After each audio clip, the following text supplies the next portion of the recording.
وأقسموا بالله جهد أيمانهم لئن أمرتهم ليخرجن قل لا تقسموا طاعة معروفة إن الله خبير بما تعملون قل أطيعوا الله وأطيعوا الرسول فإن تولوا فإنما عليه ما حمل وعليكم ما حملتم وإن تطيعوه تهتدوا وما على الرسول إلا البلاغ المبين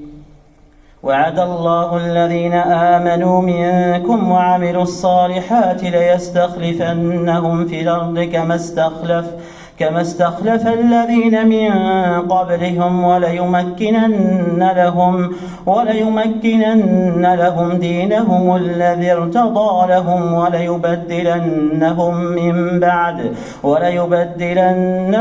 من بعد خوفهم أمنا يعبدونني لا يشركون بي شيئا ومن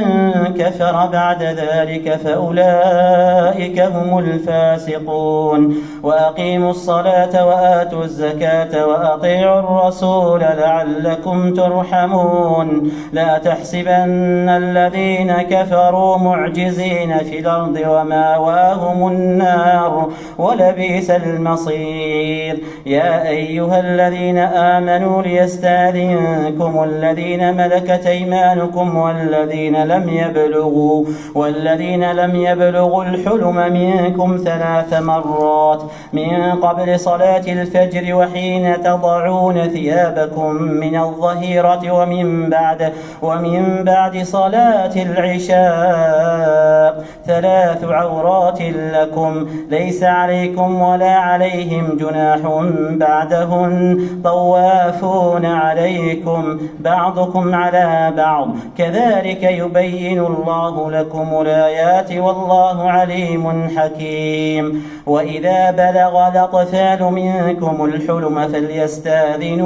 فليستاذنوا كما استاذن الذين من قبلهم كذلك يبين الله لكم آياته والله عليم حكيم والقواعد من النساء اللاتي لا يرجون نكاحا فليس عليهن جناح أن يضعن ثيابهن غير متبرجات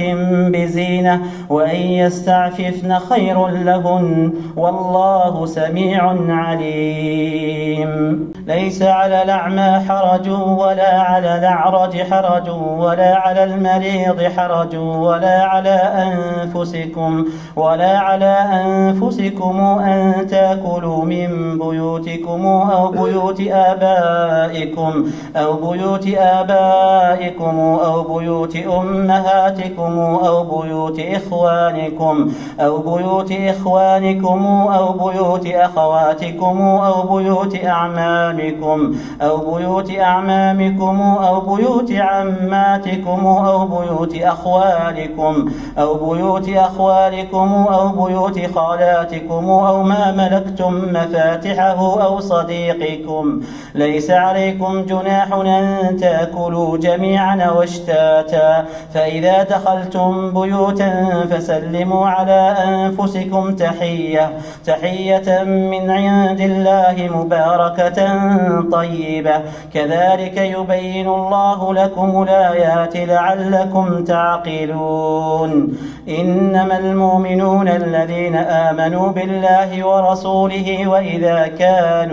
وإذا كانوا معه على أمر جامع لم يذهبوا حتى يستاذنوه إن الذين يستاذنونك أولئك الذين يؤمنون بالله ورسوله فإذا استاذنوك لبعض شانهم فاذن لمن شئت منهم واستغفر لهم الله إن الله غفور رحيم لا تجعلوا دعاء الرسول بينكم كدعاء بعضكم بعضا قد يعلم الله الذين يتسللون منكم لواذا فليحذر الذين يخالفون عن أمره أن تصيبهم فتنة أو يصيبهم عذاب أليم ألا ألا إن لله ما في السماوات والأرض قد يعلم ما أنتم عليه ويوم يرجعون إليه فينبئهم بما عملوا والله بكل شيء عليم.